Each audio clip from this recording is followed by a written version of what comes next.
Boa noite. O prefeito Marcelo Crivella declarou hoje emergência, o que permite ao município requisitar mão de obra sem concurso e comprar ou locar materiais sem licitação para atuar no combate ao coronavírus. Até agora, são 63 casos confirmados da doença em todo o estado. E nas ruas, ônibus vazios e sempre com janelas abertas. E de olho na baixa do estoque de sangue, Prêmio passa a atender a partir de amanhã em ambientes abertos. Tem ainda o nosso quadro Pensando em Cinema e o filme de hoje é uma dica para você assistir do sofá de casa. O Jornal do Rio volta em 30 segundos e eu te espero.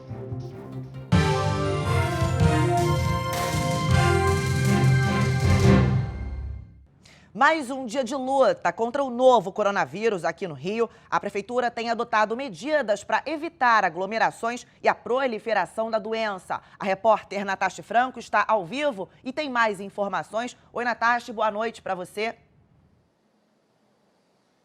Boa noite, Yasmin. Boa noite a todos. Primeiro vamos atualizar o número de casos, né, Yasmin? Subiu para 63 o número de casos confirmados do novo coronavírus aqui no estado, sendo 55 aqui na capital, 6 em Niterói, aquele caso que foi o primeiro em Barra Mansa e 1 já confirmado em Guapimirim. Então, 63 casos confirmados do novo coronavírus. E isso tem mudado muito a rotina de todo mundo. Por isso, o que está acontecendo agora é que o prefeito do Rio, Marcelo Crivella, foi visitar o Rio Centro para montar ali um hospital de campanha com cerca de 500 leitos, Yasmin, mas não para os pacientes do novo coronavírus, e sim para as pessoas que forem para qualquer unidade do município fazerem qualquer tipo de outra cirurgia. Então essas pessoas se recuperariam no Rio Centro para evitar realmente a contaminação e a proliferação do vírus dentro das unidades hospitalares para as pessoas que não têm coronavírus. E as pessoas com coronavírus vão ser atendidas realmente nas unidades hospitalares da Prefeitura. Isso ainda não foi montado, mas o prefeito já estuda isso. Além disso, outra mudança, Yasmin, que a gente está vendo, é que os cemitérios estão fazendo velórios online, exatamente para evitar a aglomeração. No cemitério, apenas 10 pessoas por capela.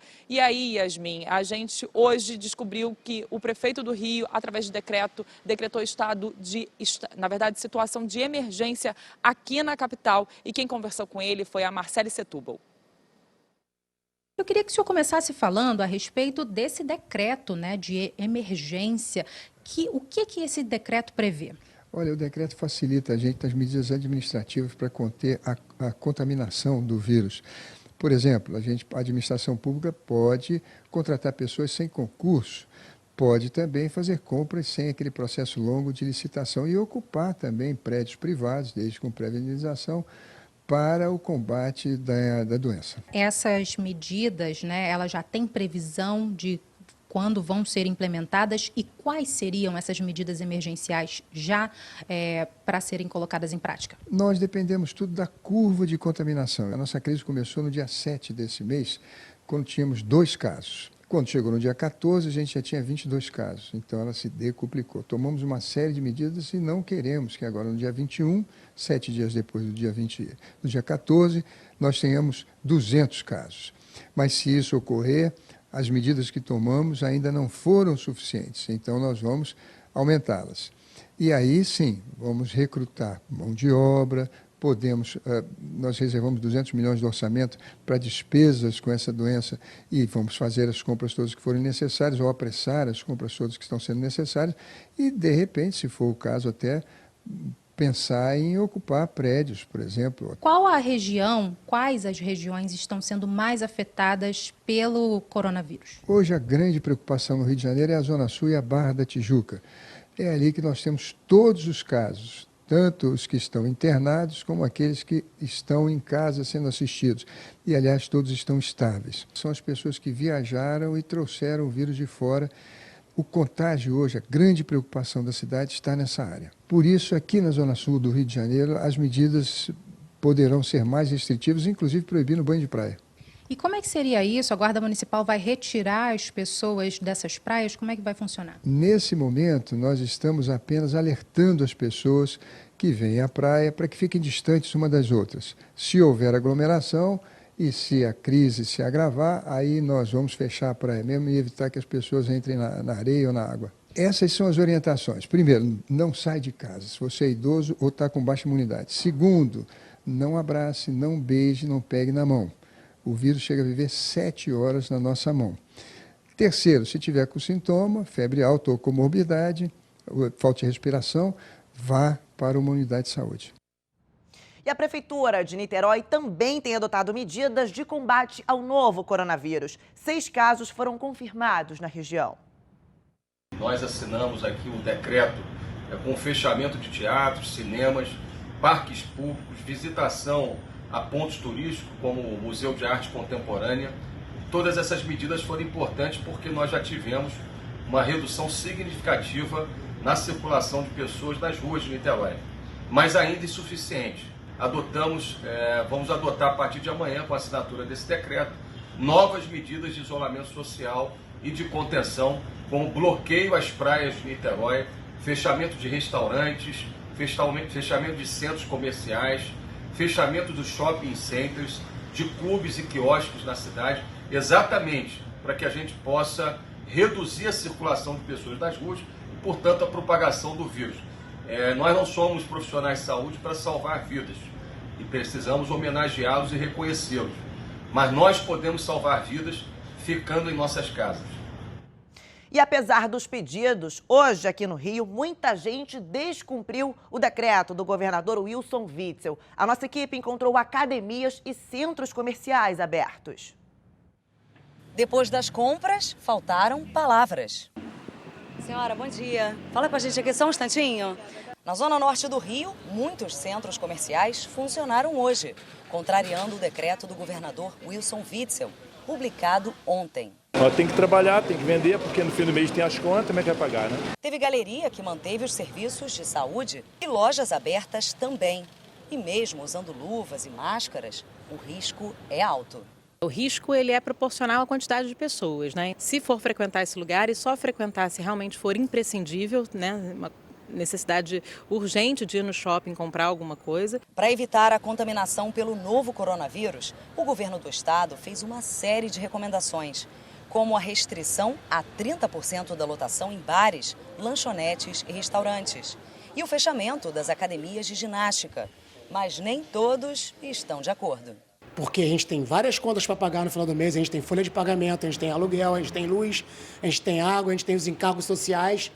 E se a gente não funcionar, os alunos não conseguem vir e pagar a nossa mensalidade. E aí a gente não consegue sobreviver. Como é que a gente vai fazer? Para o caso das academias fechadas, uma alternativa é a atividade física ao ar livre, mas claro, tomando todos os cuidados necessários. No máximo, caminhar na praia, mantendo essa distância de 1 metro, 1,5 metro, dar uma volta no quarteirão, mas assim, o mínimo possível só para realmente a gente poder manter a saúde mental também. E quem não foi liberado do serviço e depende do transporte público para trabalhar, está se adaptando às novas determinações para conter o contágio do novo coronavírus. Josileia trabalha de madrugada. Acostumada a ter companhia no ponto de ônibus em Laranjeiras, hoje estava sozinha. Tá demorando, tá mais vazio. Os pontos de ônibus também tá mais vazio. O ônibus chegou sem passageiros. Outros pontos da cidade também estavam mais vazios nesta manhã. Em Madureira, teve trabalhador seguindo viagem sozinho. Mais vazio, tem que trabalhar, né? Aí temos, graças a Deus, um álcool gel na mão e janela aberta. Menos passageiros e mais cuidados. Pegou o ônibus, sentou, já uso o álcool, já faço isso, para não levar isso para casa. Por determinação da prefeitura, veículos com ar-condicionado devem circular com as janelas abertas. Ônibus só podem transportar pessoas sentadas. O mesmo deveria ser seguido pelo BRT, mas muitos passageiros foram flagrados em pé. Nos táxis, janelas abertas para a proteção de todos. Sempre esterilizando as mãos e tomando o máximo de cuidado. As pessoas que não foram dispensadas, que continuam trabalhando, acabam ficando mais vulneráveis, principalmente quando elas trabalham em ambientes com uma grande movimentação de turistas, como no caso do aeroporto. Aqui, os cuidados precisam ser mais que redobrados. Em alguns setores, vimos funcionários de máscaras e luvas. Por todo canto, pessoas usando álcool em gel. Nas lanchonetes, a limpeza acontece durante todo o dia. Já nos balcões de atendimento, nem luvas, nem máscaras. São detalhezinhos que podem melhorar para se prevenir. E a preocupação é realmente muito grande com os idosos. O próprio ministro da Saúde, Luiz Henrique Mandetta, é enfático ao tratar do assunto. Cuidem dos idosos. É hora de filho e filha cuidar de pai, mãe, avó, tia-avó. É preciso ter muito claro que ligar o telefone para perguntar como é que está, mas não levar sistematicamente. Muitas crianças são assintomáticas, elas não desenvolvem nenhuma coriza, não tem uma avó que não coloque um neto no colo e não encha de beijos. Pedir para que elas não os beijem, não os abracem, não dê colo, seria muito duro. Então, conversar, dialogar, procurar proteger. O momento agora é de proteção. Quanto menos idosos nós tivermos com esta gripe, menos pressão nós colocaremos nos leitos de CTI, já que eles, infelizmente, são os que desenvolvem a maior necessidade de cuidado intensivo. E a seguir, preocupação dos médicos. Os profissionais dizem estar expostos ao contágio do novo coronavírus. A pandemia do coronavírus tem assustado quem trabalha na linha de frente no combate à doença. E aqui no Rio a preocupação aumenta devido à falta de material básico. Na linha de frente no combate ao Covid-19, lá estão eles, os profissionais da saúde. E um dos maiores riscos durante uma pandemia é que enfermeiros e médicos troquem o papel de cuidador pelo de paciente. Uma preocupação que aumenta quando faltam os equipamentos de proteção. Essa enfermeira que não quis ser identificada denuncia a precariedade da estrutura nos hospitais públicos do Rio. A enfermagem fica 12 horas com uma máscara cirúrgica comum, sem capote, sem nada, sem touca. E quando essa população for buscar ajuda, quem eles vão encontrar de frente para fazer a triagem é a enfermagem nas emergências, a enfermagem que está contaminada. Outro risco mora nos protocolos de atendimento. Sem as roupas adequadas e locais próprios para o isolamento, o contato com pacientes graves vira uma roleta russa para o contágio. Uma das supostas responsáveis pela implementação do fluxograma e todo o resto de procedimentos para o paciente de coronavírus, virou para a equipe de enfermagem e falou que a gente tem que rezar. No Hospital Universitário Pedro Ernesto, 2 médicos já testaram positivo e um deles segue internado em estado grave. Nessa terça, o Conselho do Rio de Janeiro fez uma fiscalização nos hospitais. Todas as equipes estão nas ruas. Com qual objetivo? Verificar nas unidades se, em primeiro lugar, o atendimento está feito dentro do protocolo que a gente estabeleceu. Segundo, se nesses lugares os médicos têm os equipamentos de proteção individual necessários para fornecer à população um atendimento com segurança. O Ministério da Saúde anunciou a convocação de 6 mil médicos e governos estaduais editaram medidas para facilitar a contratação de profissionais e a compra de equipamentos. Mas mesmo com todos esses riscos, em todo o país, médicos estão se voluntariando para ajudar no combate à pandemia. Eu, por exemplo, estou aposentada, no Hospital Universitário da UFRJ e me voluntariei, eu sou intensivista, me voluntariei para o retorno. A Justiça proibiu que as escolas municipais que estão fechadas para as aulas abram para servir almoço aos alunos. Oi, Yasmin, olha, essa decisão da Justiça acata a um pedido do Sindicato Estadual dos Profissionais da Educação e derruba a decisão da Prefeitura do Rio de Janeiro de manter as escolas municipais abertas no período entre 11 da manhã e 1 da tarde para dar almoço aos estudantes, levando em consideração que muitos desses estudantes, dos 650 mil alunos da rede municipal de ensino, muitos desses alunos acabam tendo as refeições nas escolas como as principais do dia. A Justiça do Rio de Janeiro entendeu que as merendeiras, os demais funcionários das escolas e os próprios alunos correm riscos de contaminação pelo novo coronavírus que já circula pela cidade. O prefeito do Rio de Janeiro, em entrevista exclusiva à TV Bandeirantes, disse que analisa outras medidas para que esses alunos continuem se alimentando da forma correta. A prefeitura vai recorrer. E se perdermos no recurso, espero que não, a gente vai tratar de dar cesta básica ou, de repente, fazer uma refeição para a pessoa levar para casa. Primeiro dia que abrimos, 1.000 crianças foram à escola. No segundo dia, 500 crianças foram à escola. Da maneira que nós estamos pesando. Essas crianças que continuam indo, elas não foram apenas para uma diversão. Elas foram porque não têm o que comer em casa. Essas crianças não podem ficar sem assistência. E hoje, o secretário de Educação, Pedro Fernandes, falou sobre uma iniciativa para disponibilizar aulas online para os alunos de escolas técnicas e universidades. Olá, pessoal. Nós fechamos hoje uma grande parceria com a Google, que vai fornecer a sua plataforma, o Google for Education, para que nós possamos implementar o nosso conteúdo e disponibilizar as videoaulas e todo o conteúdo EAD para os nossos alunos e profissionais de educação. É muito importante dizer também que nem os professores e nem os alunos terão custo com a internet. Nós vamos contratar as operadoras de internet para que faça o link patrocinado e disponibilize gratuitamente todo esse conteúdo para ser baixado e acessado pelos nossos profissionais e alunos. A gente conta com a ajuda de vocês, nós passaremos as próximas informações sobre como acessar e se cadastrar nesse sistema para que a gente possa imediatamente iniciar esse processo de ensino à distância para minimizar o sofrimento e o transtorno dos nossos profissionais e alunos e também para não impactar nas férias de final de ano, estendendo ainda mais o calendário. E devido ao cenário de pandemia do coronavírus, muita gente está deixando de doar sangue e o Hemorrio já registrou queda de pelo menos 50% no número de doadores. Uma série de medidas foi elaborada para tentar conter esse baixo estoque.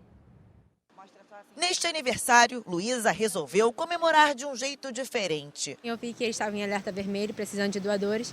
E como é meu aniversário, eu não poderia sair para lugar nenhum. Então eu falei, se for para sair de casa, que seja por uma causa maior. O gesto que pode salvar vidas tem ficado em segundo plano por conta da pandemia do coronavírus.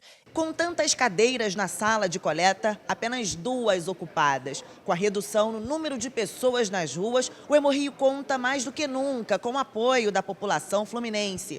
Isso porque só na última segunda-feira foi registrada uma queda de 50% no número de doadores. E em todo o estado, a queda foi de aproximadamente 80% no total de bolsas coletadas.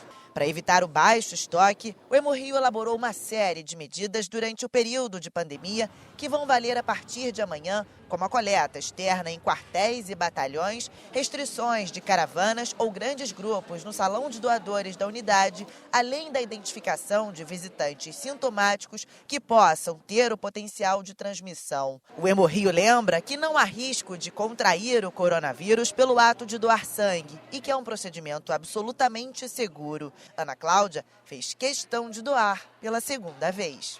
Os médicos hoje, as pessoas de saúde todas participando de alguma maneira, a gente pedindo por eles precisando trabalhar enquanto a gente fica recluso, então achei que eu tinha que fazer alguma coisa para ajudar também. E a seguir tem o nosso quadro Pensando em Cinema com dica de filme para assistir no sofá de casa.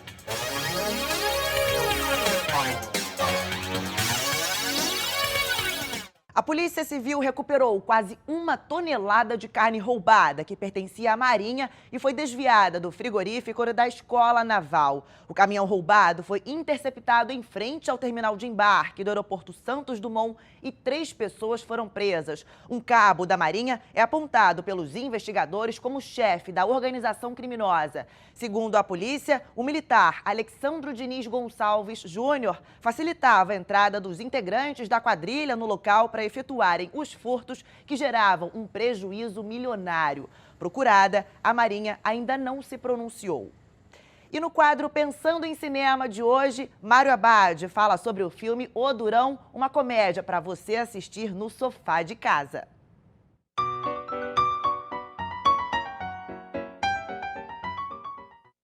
Olá, amigo cinéfilo, tudo bem? Os cinemas estão fechados, mas isso não nos impede de assistir a um filme, ainda mais com os diversos serviços de streaming disponíveis. Uma dica bacana é O Durão, uma comédia com os engraçados Will Ferrell e Kevin Hart. Na trama, James é um empresário que é acusado de fraude e é condenado à prisão. Com medo de ser agredido sexualmente por outros presos, ele resolve contratar Darnell, que ele acredita que já esteve na prisão por ser negro. Só que Darnell é um chefe de família que nunca esteve preso. Mas ele se aproveita da situação para faturar uma grana em cima de James. O Durão é um filme que faz piada sobre homofobia e racismo. Pode parecer ofensivo, mas na verdade é uma crítica inteligente sobre brancos, negros, héteros, gays, ricos, pobres, homens e mulheres. É um filme mais que necessário no nosso atual momento.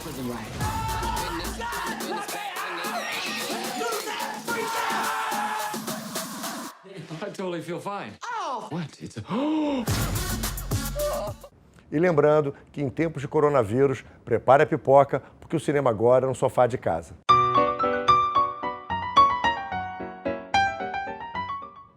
Vamos agora à previsão do tempo com a Desirê Brant da Somar Meteorologia.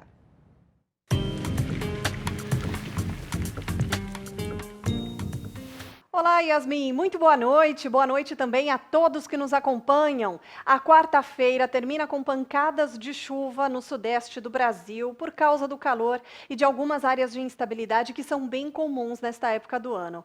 Amanhã, quinta-feira, último dia de verão, ainda terá todo o jeito da velha estação. O sol vai aparecer, deve esquentar e aí, por causa da combinação de calor e presença de áreas de instabilidade, tem previsão para pancadas de chuva na maior parte do Rio de Janeiro e pode chover forte a partir da tarde. Quanto à temperatura, antes da chuva mais pesada, as máximas facilmente vão passar dos 30 graus, chegando até passar dos 35 graus em alguns municípios, sobretudo do norte do estado. Na capital fluminense vai fazer 36 graus amanhã à tarde.